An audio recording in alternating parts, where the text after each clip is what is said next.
Girlfriend আপনাকে ভালোবাসে না, আপনার অবস্থানকে ভালোবাসে।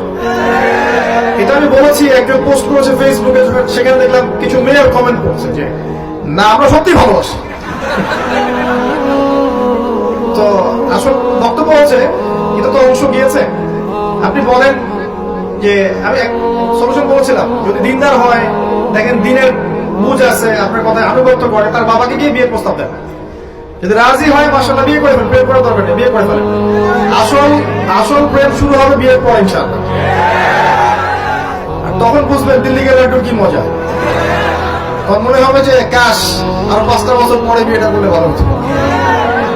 ঠিক আছে, বাস্তবতা কঠিন, যেটা আমরা পাই না ওটার প্রতি আমাদের আকর্ষণ বেশি কাজ করে।